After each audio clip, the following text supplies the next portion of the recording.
अपने डर को ताकत में बदलो। ये कहकर सन्यासी चुप हो गया और चुपचाप अपने कदमों पर ध्यान लगाते हुए जंगली घास पे से आगे बढ़ने लगा। संध्या संध्या का समय था। सन्यासी और एक लकड़हारा जंगल में से होकर गांव की तरफ निकल रहे थे। सन्यासी के ये शब्द लकड़हारे को कुछ समझ में नहीं आए। वो सोचा रहा था कि डर में ताकत कैसे हो सकती है। डर तो आदमी को कमजोर बनाता है। अपने मन की उत्सुकता को जब वो काबू नहीं कर सकता तो उसने सन्यासी से पूछा कि महात्मा, आप ये क्या कह रहे हैं कि डर में तो ताकत होती है। डर तो आदमी को कमजोर बनाता है। उसे तो अपना डर दूर करना चाहिए। करारा अपनी बात पूरी करता उससे पहले ही उसे एक शेर की धार सुनाई दी। शेर की गरज सुनकर लकड़हारे का रोम रोम कांप गया। उसके कान खड़े हो गए। जंगल से आती एक एक आहट उसे साफ सुनाई दे रही थी। उसके कदम वहीं पर जम गए थे। वो भी नहीं पा रहा था। उसे पता था कि थोड़ी सी हरकत उसकी जान जोखिम में डाल सकती है। उसका दिल तो तेजी के साथ धड़क रहा था, लेकिन फिर भी वो अपनी सांसों पर काबू पाने का प्रयास कर रहा था। कुछ देर बाद जब खतरा टल गया तब सन्यासी ने कहना शुरू किया। सन्यासी ने कहा कि अभी जब तुम डरते हुए थे तो तुम्हारे शरीर का रोम रोम जाग गया था। जंगल से आ रही छोटी से छोटी आहट पर भी तुम्हारा ध्यान लगा हुआ था। तो इस प्रकार अपने मन के डर के कारण तुम पूरा ध्यान लगा पाए। इससे पहले जब तक तुम्हें शेर की धार सुनाई नहीं दी थी तब तक तुम अपने विचारों में खोए हुए थे। लेकिन जैसे ही तुम्हारे शेर की धार सुनाई दी वैसे ही तुम्हारे सारे विचार गायब होकर हम वर्तमान में उपस्थित हो गए थे। यदि तुम्हें अभी शेर से बचकर भागना होता या फिर उसे लड़ना होता तो तुम्हें अपने शेर की वो क्षमता देखने को मिलती जो आज तक जीवन में तुम्हें खुद भी महसूस नहीं की होगी। जब कोई कुत्ता तुम्हारे पीछे दौड़ता है उस समय तुम्हारी जो रफ्तार होती है वो तुम्हारी आम जिंदगी से कहीं ज्यादा होती है। साधारण जीवन में तुम इतने तेज नहीं दौड़ पाओगे जितना कि एक कुत्ते के सामने दौड़ पाओगे। ये ताकत या कहे कि हमारे शरीर की क्षमता अभी देखने को मिलती है। जब हमारा मन डर में होता है, किसी डरावनी परिस्थिति में हमारा मानसिक और हमारा शरीर अपने उच्चतम श्रेणी में काम करता है। जो काम तुम आम जिंदगी में नहीं करते वो तुम्हें डरा कर कराया जा सकता है। जहाँ पर भी तुम्हें डर का एहसास होता है वहीं पर तुम्हारी इंद्रियां पूर्ण रूप से सक्रिय हो जाती है। तुम्हारे कानों की सुनने की क्षमता तेजी हो जाती है, दृष्टि एकटक हो जाती है, पूरी सजग हो जाती है, सक्रियता बढ़ जाती है और जैसे जैसे वो डर होता है वैसे वैसे तुम गुप्त अवस्था में चले जाते हो। तुम सो जाते हो और तुम्हारे इंद्रियां फिर से आराम की स्थिति में चली जाती है। सन्यासी ने लकड़हारे से कहना जारी रखा कि परीक्षा में एक दिन पहले जो याद करने की तुम्हारी गति होती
उनके चरणों में नतमस्तक हो गया और उनसे पूछा कि महात्मा, अंधेरे को तो दिया जलाकर रोशनी से भरा जा सकता है, लेकिन अपने डर को ताकत में कैसे बदले? इसके लिए कोई उपाय बताइए।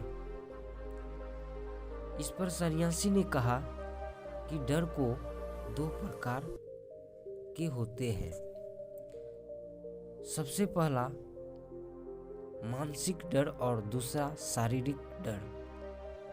सन्यासी ने लकड़हारे को समझाते हुए कहना शुरू किया कि मान लो तुम्हारे जंगल से होकर गुजरना है और अचानक तुम पाते हो कि तुम्हारे मन में शेर का ख्याल आ गया है। अभी तक प्रत्यक्ष रूप से तुम्हारे सामने नहीं आया, उसकी दहाड़ सुनाई दिए, मतलब दूर दूर तक कोई अंदेशा नहीं है कि जंगल में शेर मौजूद है, लेकिन शेर का ख्याल आने से तुम्हारे मन में एक डर पनप गया। अब तुम्हारा उठने वाला एक एक कदम उसी डर से अभिभूत होगा। हर समय तुम्हारे मन से यही ख्याल चलेगा कि कहीं शेर न आ जाए। ये शेर वर्तमान में तुम्हारे सामने नहीं है, यह तुम्हारी बहुविषयक की कल्पना है। इसी प्रकार जो मनुष्य अतीत और भविष्य की चिंताओं में डूबा रहता है वो मानसिक डर का शिकार होता चला जाता है। इसी विडंबना के कारण वो अपने जीवन में जितने भी निर्णय लेता है वो सारे मानसिक डर से ग्रसित होते हैं। इसीलिए ज्यादातर मनुष्य पूर्ण रूप से अपने निर्णय पर भरोसा नहीं कर पाते हैं और यही निर्णय या फिर फैसले जो आधे मन लिए जाते हैं मनुष्य के कार्य को पूरा नहीं होने देते हैं। लेकिन ये भी सत्य है कि मानसिक डर के कारण ही इंसान अपनी तैयारी पूरी करता है। अगर तुम्हारे मन में शेर का ख्याल नहीं आएगा तो तुम शेर से सुरक्षा के लिए कोई भी कदम नहीं उठाओगे। लेकिन अगर तुम्हारे शेर का ख्याल आ गया तो तुम उससे सुरक्षा के लिए कोई न कोई तरीका जरूर। इसीलिए मानसिक डर बेकार नहीं होता, वो आपकी सुरक्षा को और ज़्यादा मजबूत भी करता है। लेकिन समस्या तब शुरू होती है जब आप चाहकर भी कुछ नहीं कर सकते, लेकिन उसके बावजूद आप मानसिक डर झेल रहे होते हो। उदाहरण के लिए कुछ मनुष्य हमेशा ये सोचते रहते हैं कि उनके कोई बीमारी ना हो जाए, कहीं उसके साथ कोई दुर्घटना घट जाए, कहीं उनके साथ कोई धोखा न कर दे। लेकिन इन सब घटनाओं पर उनका कोई जोर नहीं होता है, ये उनके साथ में नहीं होता। अच्छा खान पान और अच्छी दिनचर्या का पालन करने के बाद भी अगर कोई मनुष्य बीमार हो जाता है तो ये उसके नियंत्रण के परे की बात है। अपनी तरफ से उसने पूरी कोशिश की और यही उसका कर्तव्य था। उसमें कुछ क्या कर सकता है। जो घटनाएं इंसान की पहुंच के परे होते हैं वो उनसे भी परेशान होता रहता है, उनसे भी उसका मन घबराता रहता है और यही मानसिक डर से उसके पतन का कारण बन जाता है। और यही मानसिक डर अगर सही तरीके से इस्तेमाल किया जाए तो मनुष्य का समझदार और अनुभवी कहलाएगा। जो इंसान ये सोचता है कि कांटे सिर्फ दर्द देने के लिए ही बने हैं, वो ये भी भूल जाता है कि कांटे ही फूलों की रक्षा करते हैं। इसी प्रकार एक ज्ञानी मनुष्य किसी भी चीज़ का उपयोग अपने सकारात्मक तरीके से कर सकता है, लेकिन एक अज्ञानी मनुष्य अपनी अज्ञानतावश उन चीज़ों को भी छोड़ देता है जो उसके लिए उपयोगी होती है। विवेकशील मनुष्य फेंके गए पत्थरों का भी महल खड़ा कर लेता है, लेकिन एक वैज्ञानिक मनुष्य उन पत्थरों को दूसरों पर फेंकता रहता है। अगर किसी मनुष्य को अपने मानसिक डर को ताकत में बदलना है तो उसे कुछ नियम है, कुछ उपाय है। सबसे पहला उपाय अपने विचारों का निरीक्षण। अगर हम अपने जीवन में अपने विचारों का निरीक्षण करेंगे तो हम पाएंगे कि ज़्यादातर विचार हमारे काल्पनिक होते हैं और इसीलिए जो डर उन विचारों के कारण पनपता है वो भी काल्पनिक होता है। ज़्यादा सोचने वाले लोग जब सोचने के लिए कुछ नहीं मिलता तो निरर्थक बातों के बारे में सोचने लगते हैं और वो बेकार के विचार उसे तो परेशान करते ही हैं, साथ के साथ उसके परिजनों को, उसके सगे संबंधियों को भी परेशान करते हैं। इसीलिए ज़्यादा सोचने वाले लोग को यह समझना चाहिए कि मन में उठ रहे तमाम विचारों में से काम के विचार कौन से हैं और बेकार के विचार कौन से हैं। जो निरर्थक विचार हो उसे दूर करते जाओ और जो सार्थक विचार हो उसे गहराई से सोचना शुरू करो। तभी तुम्हारी समस्याओं के, तुम्हारी उलझनों के उपाय निकलेंगे। मानसिक डर को दूर करने का दूसरा उपाय है उसका सामना करना। इसका मतलब यह नहीं कि तुम शेर के सामने जाकर खड़े हो जाओ, बल्कि इसका मतलब यह है कि पूर्ण सुरक्षा के साथ तुम जंगल में जा रहे हो। यदि जंगल में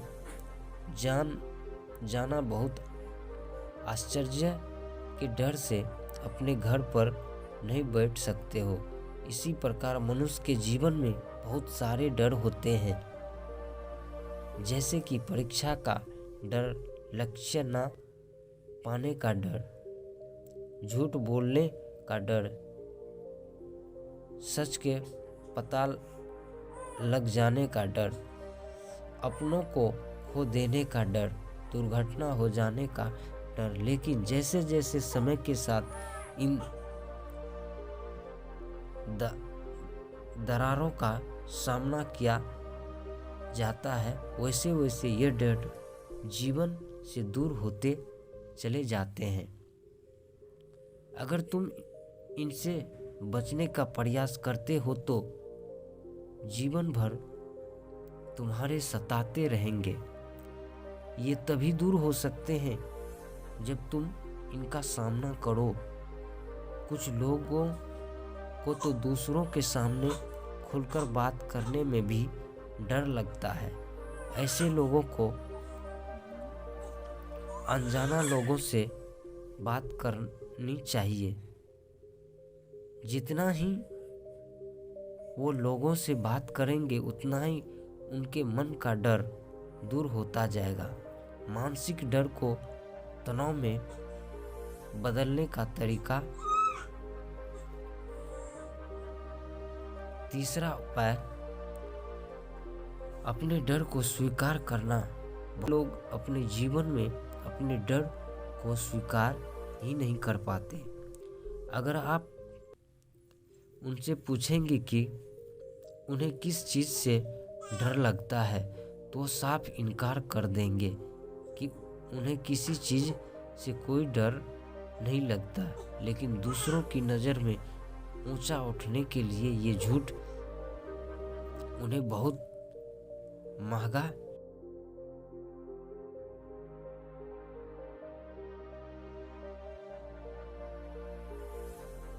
पड़ता है।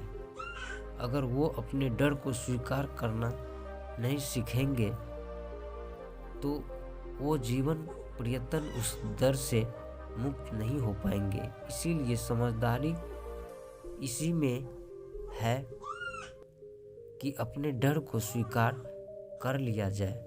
अगर आपको किसी चीज़ से डर लगता है तो किसी से शर्माना या झिझकने की ज़रूरत नहीं है। हर मनुष्य को, हर इंसान को किसी न किसी चीज़ से डर लगता ही है। और आप पाएंगे कि जैसे ही आप अपने डर को स्वीकार करते हैं वैसे ही आपका डर खत्म होना शुरू हो जाता है। और जितना ही आप अपने डर को छुपाने की कोशिश करेंगे आपका डर उतना ही मजबूत होता चला जाएगा। ये सारे तरीके तुम्हारे मानसिक डर को दूर कर सकते हैं, लेकिन शारीरिक डर को दूर करने के लिए तुम्हारे दूसरे तरीके अपनाने होंगे। सबसे पहले ये समझ लो कि शारीरिक डर कौन सा होता है। मान लो तुम किसी जंगल से गुजर रहे हो और अचानक तुम्हारे सामने शेर आ जाता है। तुमने पहले नहीं सोचा था कि शेर तुम्हारे सामने आ सकता है, लेकिन जब वो तुम्हारे सामने आता है तो तुम्हारी सारी शारीरिक गतिविधियां या शिथिल हो जाती है, तुम्हारी सांसों अटक जाती है, मस्तिष्क काम करना बंद कर देता है और तुम्हारा दिल तेजी से के साथ साथ धड़कने लगता है। तो इसीलिए जब बिना सोची बात हमारे साथ घटित होती है तो हमारा शरीर उस डर को महसूस कर पाता है और वही शारीरिक डर कहलाता है। ऐसे समय में शारीरिक डर को दूर करने के कुछ उपाय हैं, कुछ तरीके हैं। सबसे पहला उपाय तो यही है कि अपने ऊपर संयम रखें। जब किसी मनुष्य के साथ बिना सोची बात घटती है तो सबसे पहले संयम टूट जाता है और संयम टूटने के साथ उसका मस्तिष्क काम करना बंद कर देता है और इसी वजह से सोचने और समझने की प्रक्रिया भी रुक जाती है, क्योंकि हमारा शरीर उसी प्रकार कार्य करेगा। इस प्रकार हमारा मस्तिष्क उसे निर्देश देगा। अगर मस्तिष्क की सोचने की समझने की शक्ति खत्म हो गई तो हमारा शरीर भी शिथिल हो जाता है।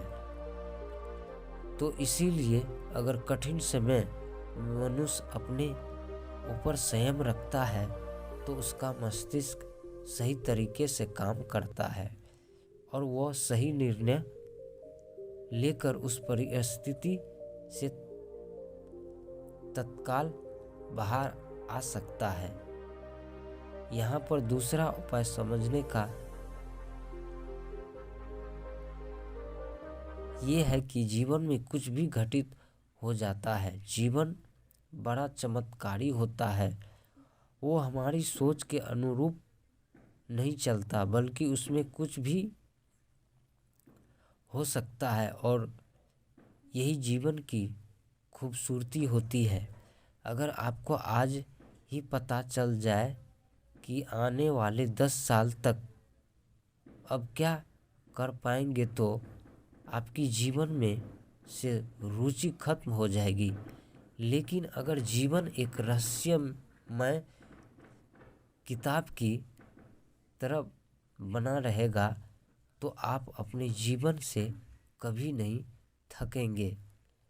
आपका जीवन आपको आश्चर्यचकित करता रहेगा।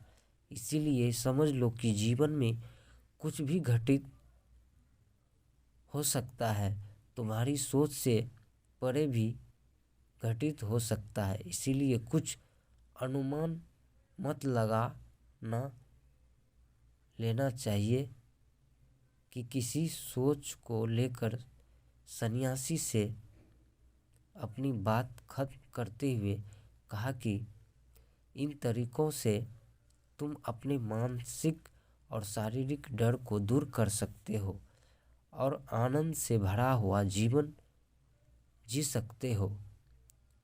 तो दोस्तों, कैसी लगी ये कहानी आपको कमेंट सेक्शन में कमेंट्स करके ज़रूर बताना।